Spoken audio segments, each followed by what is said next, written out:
Speaking of peer pressure, 12 Monkeys demonstrated this concept in a unique way. Cole succumbs to the group mentality of the era he's in, each clique having its own set of standards. The people of the present advocate becoming healthy within his own mind, which contradicts his real memories quite a bit. Enough positive treatment and convincing in our time leads to the change of his own view of his sanity. The mindset which is generally held in favor by the group is considered the right one to have. We are social creatures and try to gather toward consensus. It's the greatest flaw of politics. When viewpoints differ too far on a particular issue, such as the importance of defense or the funding of higher education, separate parties of thought form. Sometimes visceral spite can develop over certain topics based on these alternate perspectives. There are even signs to illustrate the finer point of each side of the debate. This divide has always been a part of the human condition, as evidenced by the early establishing of different cultures by viciously beating people who talked funny compared to the locals. A microcosm for this phenomenon is well known and generally loathed. We all went there, and some of us survived it with relatively few scars. It's commonly referred to as high school. A concept as old as the swirly, high school has been a popular topic for many films, particularly since the late 70s. Each addressed the issues the youth of today faced, like the opposite sex, sex itself, and social things, like intercourse. Okay, so like its key demographic, these movies tended to have a one-track mind, and the formula became particularly abused in the 80s. However, I'm not implying that the IMDb of Molly Ringwald has nothing substantial to offer. The Breakfast Club is still considered a classic of the genre for the question it tackled. What happens when different social groups are forced to sit in the same room for a long period of time? It's hard not to think some sociologist is sitting behind glass somewhere taking notes on all of this. As much as I could talk about that masterpiece today, I have a different target, and it's very. Ladies and gentlemen, Heathers. Controversial, dark, and extremely witty, Heathers continues to influence and entertain over 2 decades later, due in large part to its unique but accurate portrayal of high school interactions under extreme but plausible circumstances. And all the quotable lines. I love my dead gay son. What extreme circumstances? If you're asking this, you may want to see the movie before watching this review. I wouldn't want to anger you and cause you to chase me through the woods with a gun as I fled my gay lover. Here's Veronica, our main character. She's friends with Heather, and Heather. It's your turn, Heather. No, Heather, it's Heather's turn. Obviously no need for nicknames. Now the first time I saw this movie, I was a bit confused that the main character wasn't named Heather. After meeting the titular characters, though, I was thankful for it. One's a vapid cheerleader, another's a mousy pushover, and the third is... Monday morning, your history. I'll tell everyone about tonight. Transfer to Washington. Transfer to Jefferson. No one at Westerberg's gonna let you play their reindeer games. Insane. Seriously, she's alpha female to an absurd extreme, and we all knew her in high school. It's the ultra prep we all assumed we'd have to duct tape to the wall in college. She sums up the worst qualities of the popular girl with blonde hair and a forked tongue quite well. She's the head of this super clique, and Veronica is part of it because she forges handwriting well. I don't know, the 80s were dark times where students still had to handwrite most of their assignments. Ah, the cafeteria scene, which all high school movies were mandated to have at least 2 of, shows the vast separation between tables. And everything is just dandy with the popular kids picking on the social outcast until a variable enters. The chaotic element that changes everything. That's right, it's the 1989 Cool Loner, with all the features you've come to expect. A character type as old as the concept of characters, JD is the new confident kid in school, with dark clothes, dark hair, and a dark past. Veronica is immediately interested, and who can blame her? He has a motorcycle, smooth dialogue, and a way with people, even during confrontation. I'll repeat myself. This movie is going to get dark quickly. He's done something big here. Something important. Something that a role-playing character would do. Ooh, time for elaboration. DM? Let me get this straight. You punch your cellmate so hard that his head spins around and he falls down dead, hide the body under the straw mat, and then just sit down and wait for your pardon? Surely wouldn't wait that long. Hey, just the time killer I needed. Do you remember that scene in Heathers where JD fires the blanks at the football stars? Oh, yeah, you mean that moment that makes every nerd feel vindicated in a way that we really don't like to talk about for fear that society's going to lock us up in our own basement? Of course. Explain why he did it. Well, he's crazy. I know that, but what does this crazy act do for him and why does it work? You see, much like the Joker's pencil, JD's out-of-nowhere threat of violence is just the thing to scare the daylights out of the powerful group he's facing against. However, while the Joker's plan was to actually form an alliance with his enemies, JD just goes for all-out war. You're saying that JD's more chaotic evil than the new Joker. Dude, Joker's lawful evil. Look it up. The clown always has a plan. Uses chaos as a tool to facilitate a long-term goal. Basically, the purest definition of someone dedicated to evil ruling in some way. Christian Slater, on the other hand, is chaotic, never having a solid plan, just going with his desire at every moment, and eventually suffering the consequences for his decisions, just like his character in the movie. Thank you. You do make a valid point, though. The Joker is a far more controlled antagonist than this high schooler, though his demeanor does remind me of someone. Hold on, I just thought of something. I'll have to get back to you. So, the guard casually enters the room, doing his patrol before finally landing on your cell. He notices an overly lumpy mattress with a nice hand sticking out of it. Promptly dope slaps you and tells you to remain in jail. Lose 7 honor. So, JD isn't expelled for firing off a gun in a crowded cafeteria. Man, he'd be gone for bringing a toy gun nowadays. And Veronica and Heather attend a college party. It's the equivalence of a middle-class couple being invited to a high society gathering, except everyone's drunk and horny. Here's where we see the social structure, so ingrained into the mind of these high schoolers they have no idea it doesn't apply anywhere outside the institutions of learning. Not to offend professors who may be watching this that never got out of this second level of high school drama. It's a tough world up there trying to teach these kids anything. Heather Red performs a task for social status gain. Wow, that is actual subtlety there. And Veronica won't take part in filleting a frat to further her future. This is of course the wrong move, and Heather promises to make Veronica's reputation go down faster than... Whoa! People still drink tap water in the 80s? Weird. This is like a prototype for Mean Girls. Actually, Tina Fey in an interview said that her concept for Mean Girls was similar in many ways to Heather's, and the fact that this movie delivered its message so well influenced the lighter tone that Mean Girls took, since going stylized and dark a second time would just be redundant. So yeah, researching that hunch paid off. Anyway, Veronica's in her sophisticated writing mode, with monocle and everything, reliving the ultimatum from her best friend and arch nemesis. Oh, hey Sam.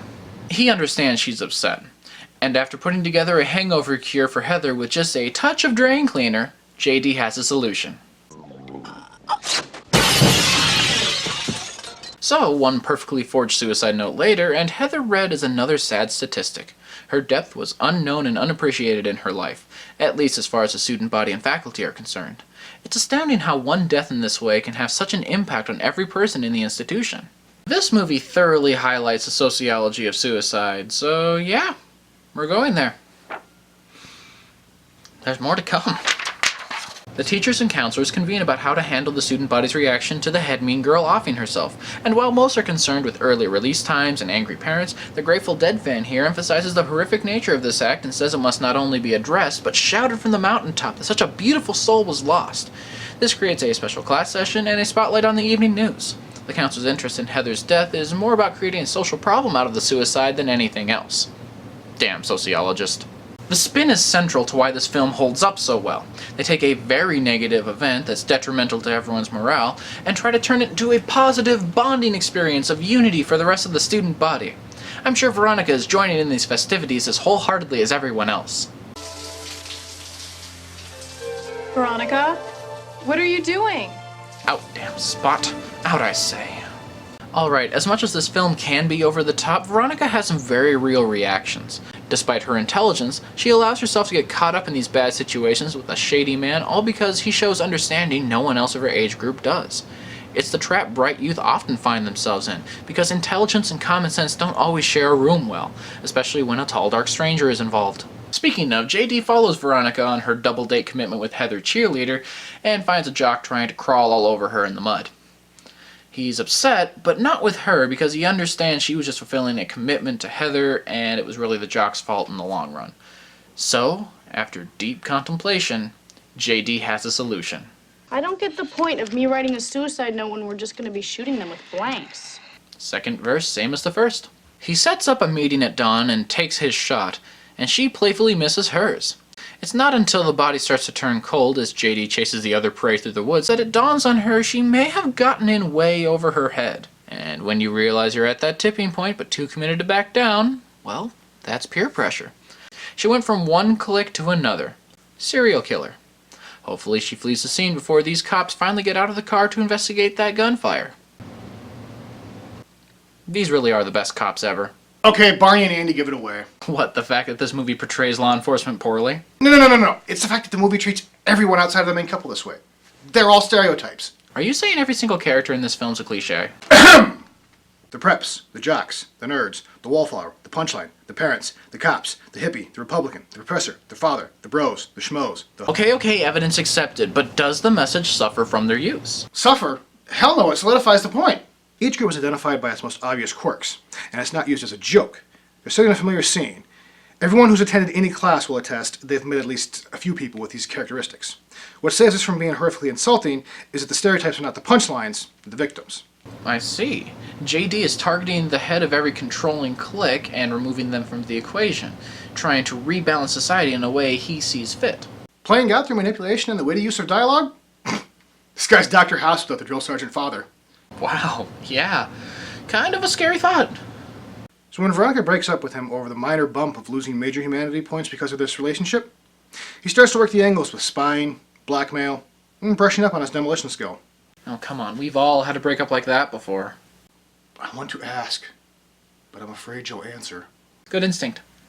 It's all part of a long ploy to win her back by sharing one last plan to use the deaths of everyone in her high school as a metaphor for society's inevitable collapse due to incompatibility. You know, I just realized, he completely skipped the buying her flowers ploy. You never know. Might have avoided this whole thing. You're right, but he's all about turning social conventions on their heads, so those flowers would be laced with arsenic and anthrax. And if you go to himself, perhaps the pungent, sophisticated aroma of Jack Daniels No. 7. We just made the easiest joke in the world. We are basketball all over again. Thank you, DM. Anytime, Soch. Now, if you'll excuse me, I need to plan this trial and execution of our punch-happy player over here. Hold on. All he said was, hello, and then he decapitated him. What do you want from me? It's shortly after this that things spiral out of control. This conversation between Veronica and JD clearly illustrates how well thought out each of their arguments are. I did not want them dead. You did too. I did not. Did too. I did not. This movie shows what real conversations between teenagers are like. Even with death surrounding them, they can still be children. Her regression makes sense though, considering that... Oh, hey, you're back. Awesome. I was getting tired of completing my thoughts. Shortly after this, JD starts to get too comfortable in their relationship. And like many do, he accidentally crosses a line. That's it. We're breaking up. What? Shooting jocks is one thing, but stereos made out of rocks are quite another. You can't find those anymore. So many things to quip about. But let's save the humor for now and focus on the suicides. The fake ones lead to real attempts, and the cycle starts to spin out of control for everyone. JD sees it as glorious. Veronica wants no part of it. This creates a further rift between the couple. However, JD has a solution. How do you not notice this kind of behavior sooner? He's been doing this since kindergarten, you know it. He's been offing kids for not sharing the ball. How do you miss this much crazy for this long? After eluding her own suicide, Veronica races to the high school to stop JD's ultimate suicide pact. A petition he tricked everyone into signing says that they will all ignite in flames, symbolizing society giving itself up to a higher place in hopes of finding unity they can never achieve in life. You know, your basic nutcase excuse for mass slaughter. He has a grandiose idea of what he's doing for the world through the example of one school, but the problem with his execution is the executions. 1,000 of them, precisely. Veronica gets to the basement just in time to wrestle the gun from his hands and get the bomb deactivated, and every line in this scene is rich with wit, wisdom, and insanity. It's quite climactic. She finally gets out of the boiler room, going outside to have a long breath of fresh air. The huge contrast of what life was and what life became sinks in, and she... Really?! Is JD a slasher villain now? 'Cause if so, this movie took a different turn than I expected. Slate is clean. Oh, it's just a happy ending speech. All is forgiven. This movie came out in 1989, making it the last in a long line of high school films from the 80s. And the genre made sure it went out with a bang. That must have been a mess to clean up. So that was Heathers. How does it hold up? Amazingly well. Sociologically speaking, this has so much to say about high school relationships, how society views what the youth of the nation do to themselves, and how the world looks at suicide. One lemming leading another off the cliff. Well, more akin to documentary filmmakers talking about how the lemmings are walking off the cliff. This movie has a dark wisdom about a very sensitive topic, and it can be tasteless at times, but the amount of heart it has is surprising for a movie revolving around staged suicides. So if you haven't seen it, I suggest giving it a try. It won't kill you. I'm the other Socio, and I don't have a sign-off.